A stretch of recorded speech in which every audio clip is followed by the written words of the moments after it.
Now, your forecast first. Sponsored by Alvin Barnes, your local country financial insurance agent. Good evening. I'm your local weather authority chief meteorologist Chris Yates. It has been a wonderful day, but some changes are on the horizon.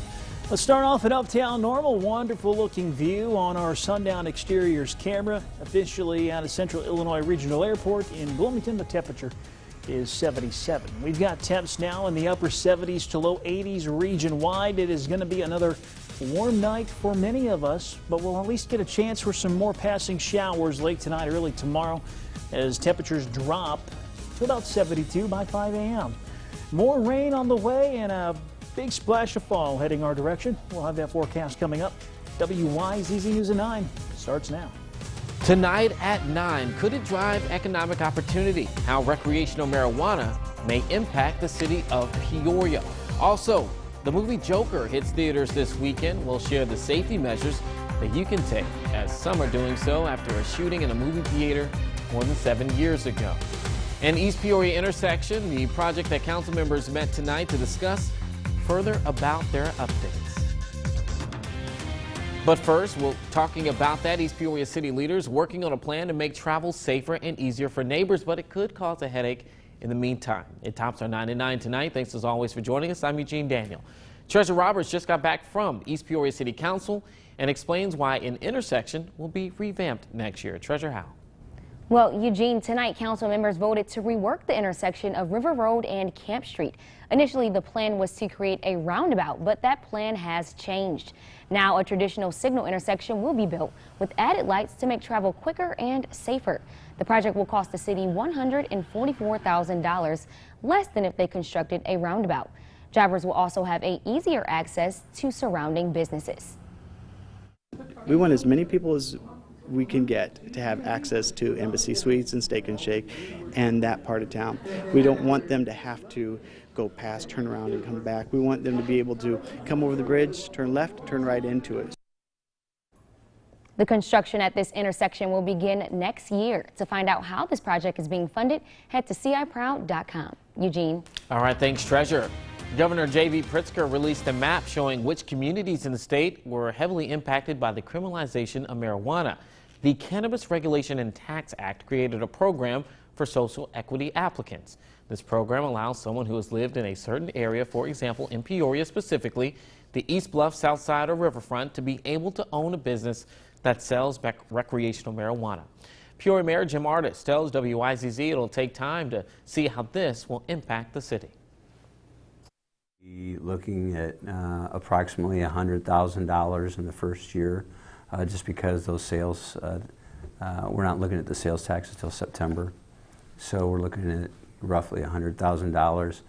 If that holds true, then we'd be looking at roughly $300,000 or $350,000 for a full year.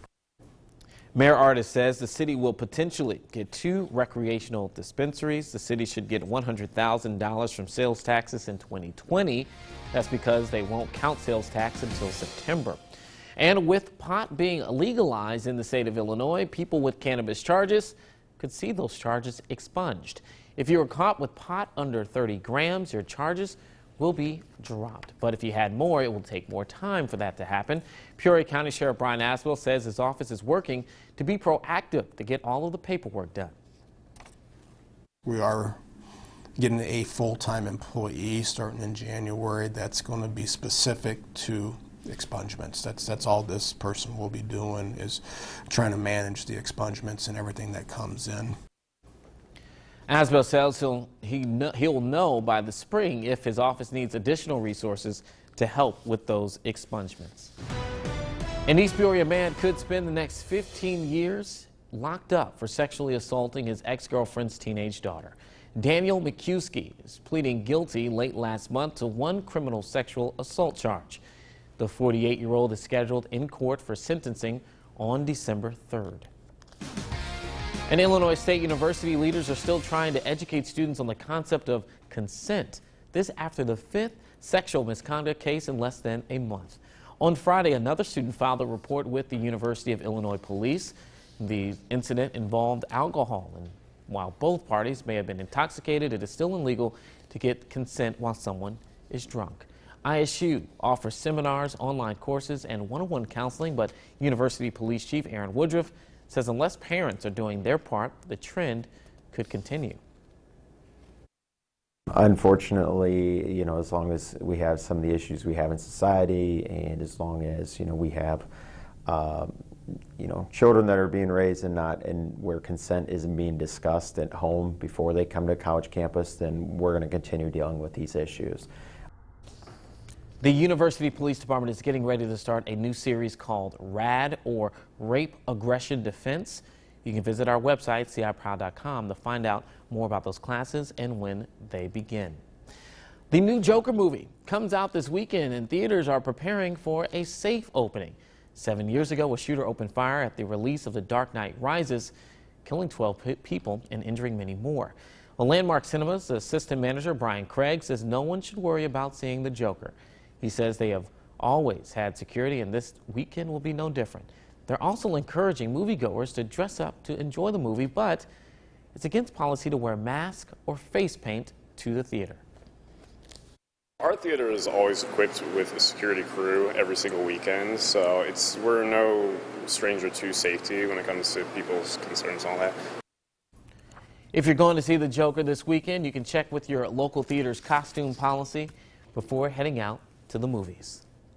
Well, being that October is Domestic Violence Awareness Month, the Center for Prevention of Abuse is partnering with Peoria Heights to turn the Tower Park fountain purple. Here's a look at that today. According to the National Domestic Violence Hotline, 5 people are physically abused by a partner every 15 seconds.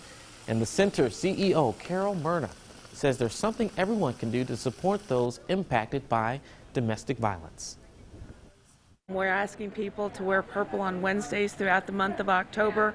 And when somebody perhaps asks about the color purple, explain to them what it means and help them understand that 1 in 3 victims of domestic violence are women, 1 in 4 are men, and it's something that affects us all.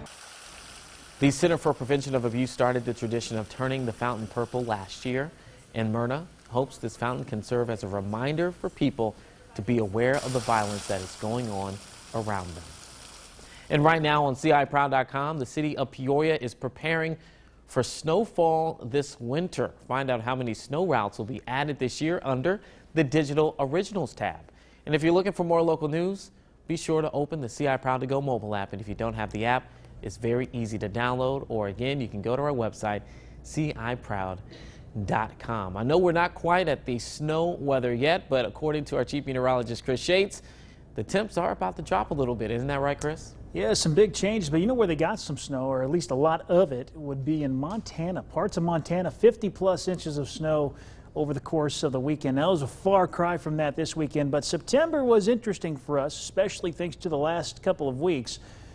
For Peoria, 8th wettest September on record, with just shy of 8 inches of rainfall in town, and then 72.2 degrees was our average temperature, making it the 4th warmest September on record for the city of Peoria. Now, temperatures today well above average, peaking for the first day of October into the upper 80s. Peoria 88 degrees, 89 in Bloomington. Normal radar and satellite showing some changes off to the west of us. Scattered showers, thunderstorms. We're going to tap into a little bit of this moisture later on tonight. Here's what Future Track has for us. The clouds continue to stream in. We'll get some rain showers coming in, especially along and north of I-74 late tonight. And then a few hit and miss showers as we go throughout the day tomorrow. School day forecast. Kids may need a rain jacket heading out, waiting for the bus stop. Temperatures will be in the low 70s, peaking around 76, give or take a degree there around noon. And then those temperatures are going to start to cool off a little bit as some cool air pushes in from the north. Now that will set off a domino effect with more rain and cooler temps on the way. I'll break down that full forecast coming up in just a little bit. Eugene?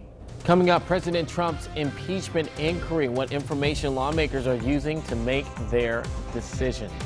And Carson Camp isn't your typical teenager. He's a star quarterback in Normal West, and he is very, very neat. And he says that is helping his team this year. Kurt Pegler explains later in sports. You're watching WYZZ News at 9 with Eugene Daniel, Chief Meteorologist Chris Yates with your local Weather Authority forecast, and Kurt Pegler with sports. This is WYZZ News at 9.